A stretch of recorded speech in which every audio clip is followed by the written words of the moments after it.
So I am now going to change gears, and I'm going to move to our first session of sharing insights and learning.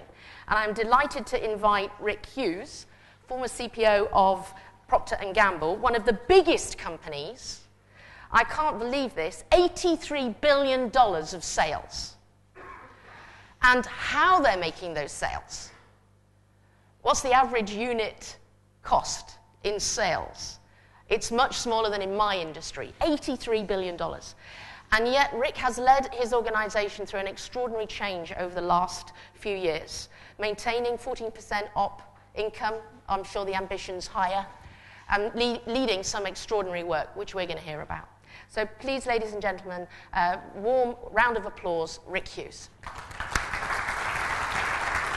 I probably don't need the microphone. I graduated from the university in ancient history back in the late 70s. I spent 6 years in the military, and I was in special operations in the military.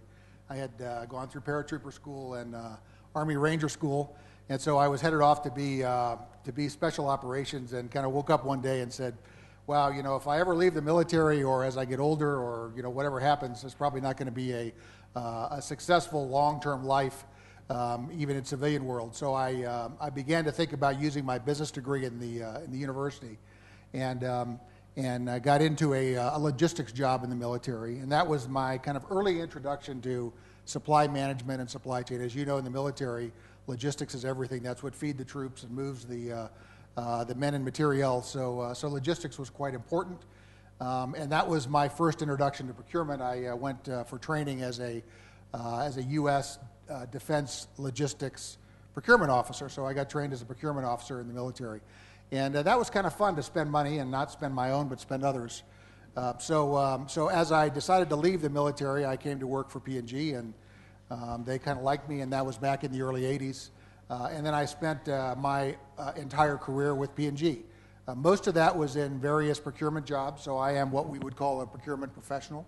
I spent 2 years in a sales role, realized I was not a good salesperson because I couldn't deal with the buyers on the other side of the table, but I learned a whole bunch about what it's like to deal with purchasing and deal with buyers, much like you were talking about earlier. And I moved back into purchasing, and then I was appointed the head of procurement at P&G in 2001. And just to give you some perspective, what happened for the business back then is we missed our earnings estimate at P&G for 9 quarters in a row. They fired the CEO in 2000 and brought up A.G. Lafley, who is the CEO currently, and I got appointed in 2001. And AG's charge was to kind of reshape the corporation back then.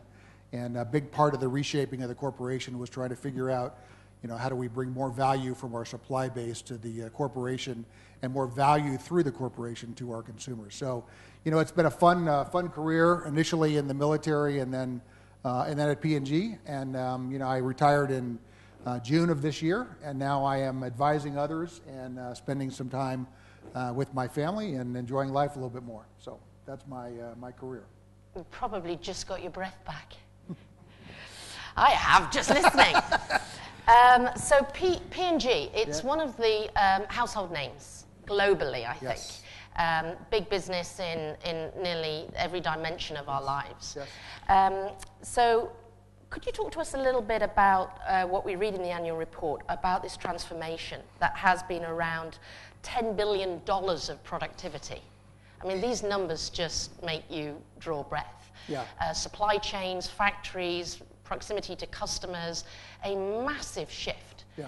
Could you talk to us a little bit about what you saw as the possibility there as the CPO and how you set it up? So when we announced that, there was a belief from the part of senior leadership, and in part that belief was fed by people like me in the supply chain world, that we could be, even as large as we are, we could be more efficient. And so we crafted this kind of philosophy or approach to take out $10 billion of cost over the next 5 years. That doesn't sound like a lot, but when you're already taking out $1 billion or $2 billion every year, and this was on top of that, it becomes a more daunting task. And that was across, you know, all of our spend areas. For perspective, P&G spends about 55 or 56, depending on what the price of commodities are at any given time, but about 55 or 56 billion dollars a year. And we were doing a pretty good job turning out, cost savings and some of the other value propositions that Paula talked about. But there was really the idea, this goes back to 2009, of how do we do more, and how do we take that to a completely different level. And so we put together a multi-year plan to try to figure out how to transform the business and to drive those costs out across, again, all of our spend areas, including ones that purchasing necessarily wasn't responsible for. So for perspective, in our manufacturing sites, productivity was one of the things that we went after, and we're now turning in between 6 and 7% a year of productivity improvement in our own manufacturing sites, in addition to all the value that we're delivering from, or the P&G is delivering from the supply chain. So it was a multifaceted, multi-year plan, and about 7 of the $10 billion that the company declared was going to come out of our supply chains. So we had a fairly large percentage of that, and I was pleased to say when we left, we were ahead of schedule and ahead of goal for delivering that $7 billion of cost savings now, or value. The thing to remember here is that these benefits that you drive from your supply chain don't just kind of vaporize. And a lot of people are afraid of what happens to the savings and the avoidance and the cash improvement and the risk mitigation and the streamlining. You've got to take that money and reinvest that in the business. And that's exactly what P&G is doing and has done, is take that and spend it back on innovation, something near and dear to your heart, Paula. And how we grow our business and how we expand it into new geographies like Africa or Southeast Asia or parts of Latin America. And by fueling that reinvestment, you become a strategic enabler to the growth of the company. And I think that's a difference that I see with how P&G looks at its procurement and supply management organization versus how other companies look at it as simply as cost savers, and not worry about how to take the money and reinvest it back in the business. And I think that's been a great enabler for P&G. And what was your role in helping architect that reinvestment? Because often cost out goes to finance to buy back shares or sell down debt. So what role did you play? And there was a portion of that was, in fact, to either purchase shares back, because that's been an ongoing thing since really 2008 for P&G, as well as, we don't have, P&G doesn't have a lot of debt, so we didn't use that to buy back debt or to buy down debt. But a big part of that is to reinvest it in our brands and to expand our capacity or expand our external business partners' capacity around the globe so we can continue to grow. For perspective, when we started this in 2009-10, P&G announced the largest manufacturing expansion that they've ever had, 20 new sites. One site was in North America, the rest of them were in emerging geographies. We've got about 10 of those sites online now and 10 more coming online in the next couple of years. So that was all fueled. It wasn't incremental capital expense, it was all fueled through the value that we were bringing from our supply chain. So, that's an example. There's also investments in digital marketing. We've drastically shifted our expenditures from TV advertisement to digital marketing. Hopefully, you're seeing some of the benefit of that as you get more targeted advertisements on your mobile phone or on your computer. We don't, cover the waterfront like we used to with the days of the soap operas. So the intent here is that our advertising is much more targeted to something that you want to see at the time you want to see it. As opposed to, it used to be men watching sports games getting feminine protection commercials. Well, that was kind of nuts. So we've, kind of really shifted our focus and shifted our investment and increased our investment in the digital world. So the business looks like it's really winning from these changes, and that's great because so will we as consumers. Yeah. Now, the procurement contribution. Could you give us looking back now that you've had a little bit of time to reflect, the biggest successes from a procurement professionals? Yeah, well, there's, when I moved into the head of procurement, it wasn't the CPO role back in 2001. I sat with a couple of my vice presidents, and we decided that we were organized incorrectly in P&G. We were not a center-led organization. Every business unit had their own purchasing organization, their own fiefdom. They were all competing with each other. Many times they were competing for the same supplier line time. It was a bit of as we call it in the United States, a dog's breakfast. It was a mess. So I set about designing a transformation process to move us from BU-based to center-led, which we did in 2005. It took me 3 years to convince our senior management that this was the right thing to do because it was a major structural change for the company. But once we started that in 2005, we transitioned in about 12 months, and we started seeing the results almost immediately from that transition. It was not an easy transition. Some of you lived through that were at P&G with me at the time. But once we started getting through that transition, the results really started coming forward. We got more engagement from our supply base. We got more innovation from our supply base. We got more cost savings, obviously. We got more avoidance. We got better cash flow through.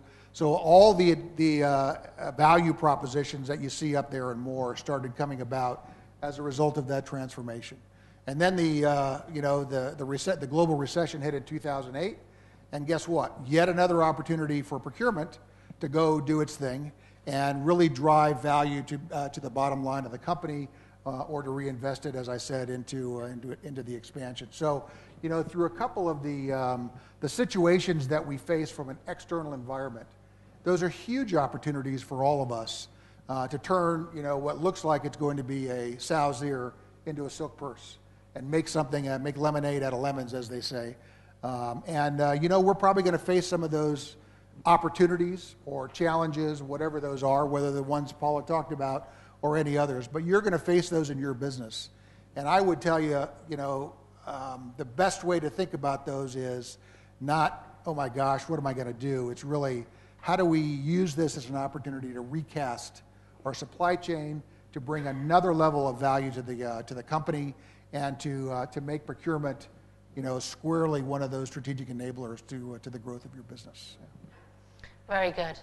I'm going to drill down here then. Give us some specifics of what you did in this transformation. What would have been an intervention that you knew was going to give you access to that result?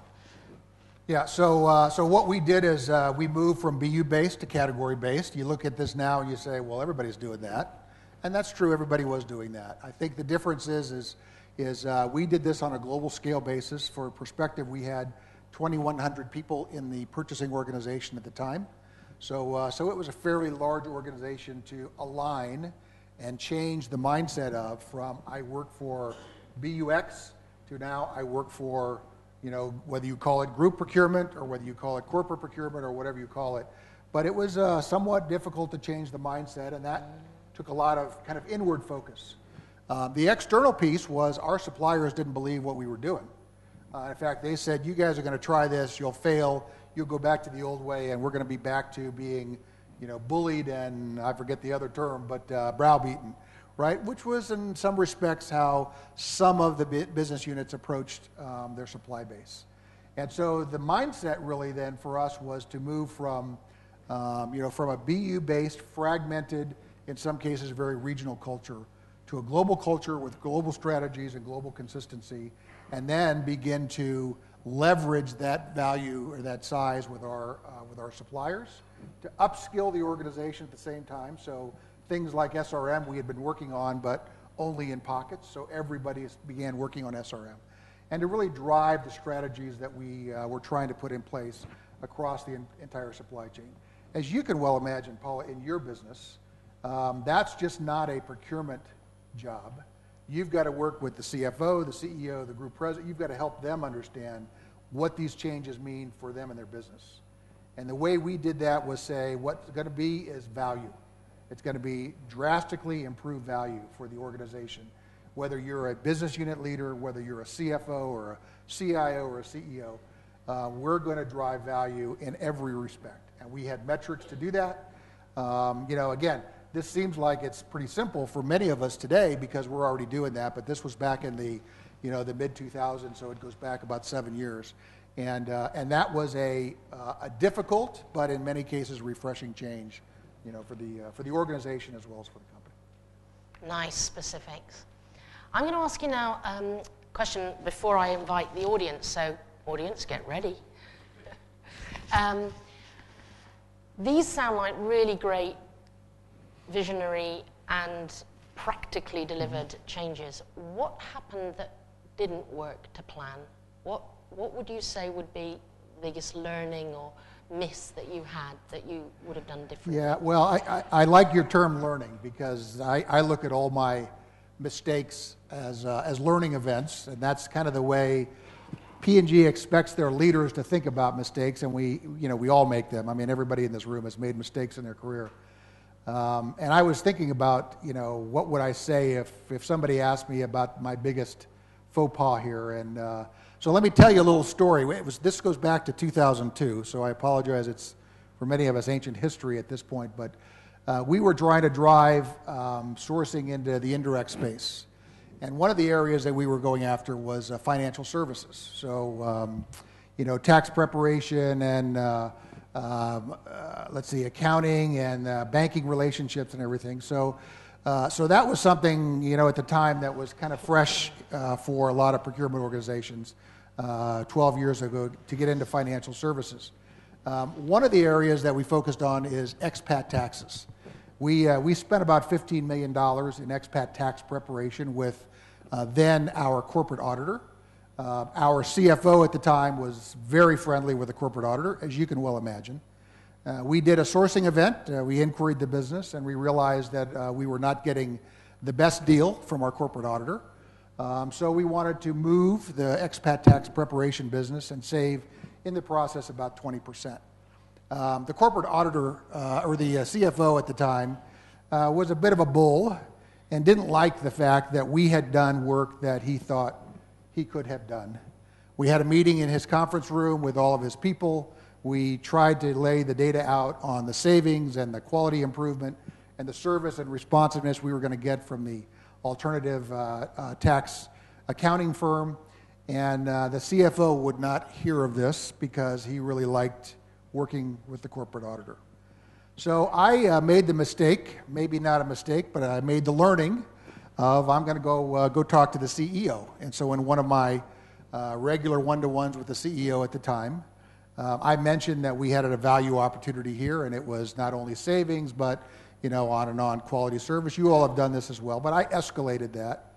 I got back to my desk, and guess what? The CFO called me and said, I want you in my office immediately, and I want to talk about this. And he spent the next 30 minutes just chewing my ass from one end to the other. Now, ultimately, we won, and we got the business moved, and we got the value that we were trying to get. But I ruined my relationship with the CFO, who many of you would probably understand it wasn't my boss, but it was quite an important relationship for a CPO. And I had to work with that CFO until he retired a couple years ago. And I'll tell you, every time he and I were in the room together, you could see the ice forming on the walls, because he just did not like the fact that I went over his head and leveraged a relationship that I had, obviously, with the CEO to try to get this pushed ahead. We made progress against all the other metrics that we wanted to in the financial services area, so we ended up, inquiring the corporate auditing business, et cetera. But the reality was I destroyed, if you will, a relationship with a key client at that time. And I never rebuilt that. And luckily, the guy retired before I did, because I had a great relationship with the follow-on CEO. But my learning here, my failure is not work it through with him. I went over his head too quickly. And my learning is make sure you know when to escalate, when to involve senior leadership, whether that's the CEO or the boss of the person that you're working with, and do so very judiciously. Because if you're going to work with that person for the next 5, 10, 15, whatever the years are, it's going to be a difficult relationship to manage. And I've got a couple of those going back to my early days as a CPO. You all probably, hopefully, don't have some of those, but maybe you do.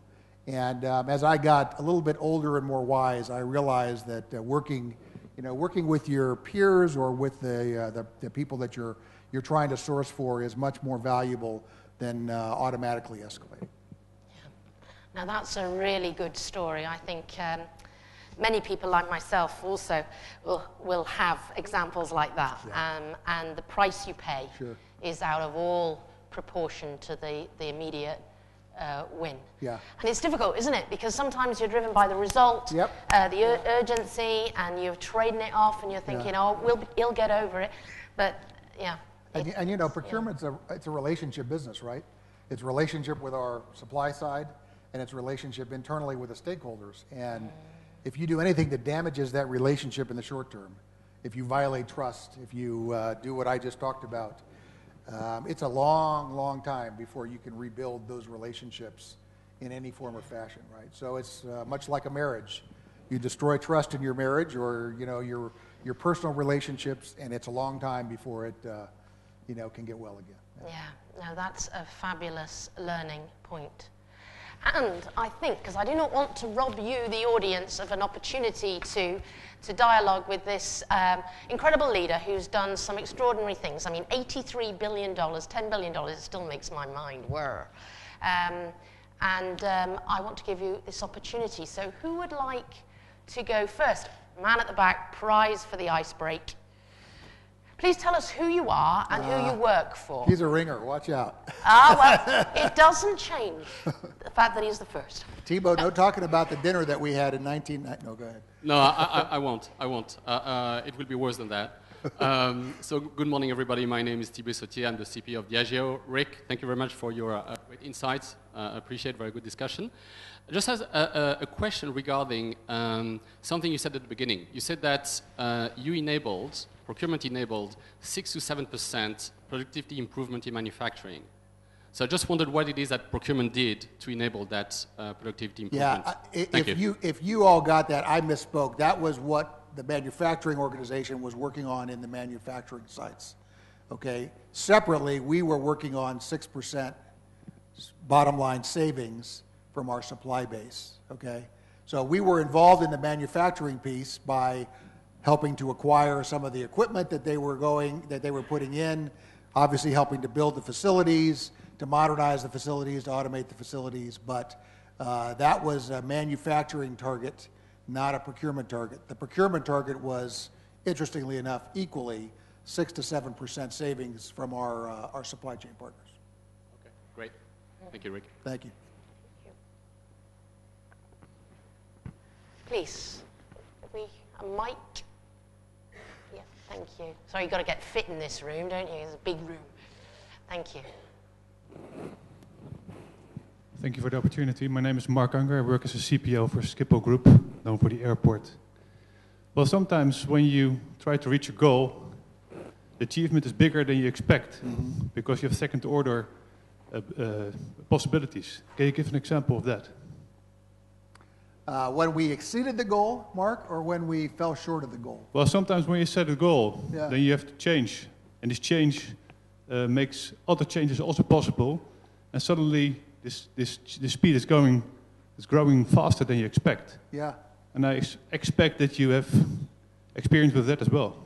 Yeah, so, as we progressed the transformation in 2013, we kind of ran out of categories to source. I mean, we were already sourcing marketing, and we had integrated media, and we were all over the indirect, and we had been doing, direct. And so, in a conversation that we had with our CEO back in 2013, he said, "Okay, there's obviously more you can do, but so what else is there?" One of the opportunities that we're on today, now, as a result of that meeting, is helping our external customers with doing some of their own sourcing, helping them either with leveraging volume or with consolidating fragmentation, helping them with IT spend. But with the small to mid-sized customers we have, there's an opportunity for us to work with them on the sourcing side to leverage our size, scale, and capability to drive value for our customers. And hopefully, I mean, the intent of all this is that we drive value then for P&G from a sales side. So that's an example of kind of extending the scope and scale and reach, if you will, of the procurement organization to our customer side. The value of that for the procurement organization, obviously besides getting to learn some interesting things with companies like Walmart and Target and others, is that you get an engagement with the customer that you otherwise may not get. And then you become not only a strategic enabler on the supply side, but also on the revenue side. And then we get sucked into these relationships with customers and even can help our CBD counterparts, our sales counterparts, manage those relationships on the customer side, much like we would manage the suppliers on the supply side. So it's one of those, is as you get momentum in this space, new opportunities open up, and you can go work on other things in other parts of the business that you otherwise may not think of initially. Yeah. Does that help? Yeah. Thank you. I think there is a young lady here. Yeah. Hi. Hi. My name is Jana Dovičovičová. I'm from VUB from Slovakia. Intesa San Paulo Group, it's banking sector. You mentioned just a negative example, how to manage the relationship with the internal client. I believe this is one of the most important topics for procurement people. And I would like to ask if you have also some positive tip or trick how to manage in the positive way the relationship with the internal client. Yeah, great question. You know, we adopted at P&G in the procurement space, we adopted client relationship management. You think of SRM, which is the supply side. So we have a skill in P&G that's called client relationship management. And there is a current best approach is what we call it, but you would call it an SOP for that.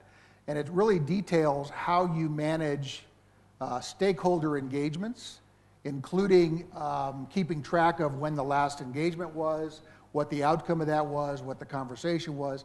And we borrowed this, or actually stole it, from our sales people, because if you think about the sales organizations, they do a very good job of keeping track of who they call on at the buyer, what the last discussion was, what the follow-up next steps are, and sharing that within the organization. So we stole that from consultants, do a great job of this, our salespeople at P&G. And so we have a skill called CRM, Client Relationship Management, and it's a rigorous approach to how we manage those relationships.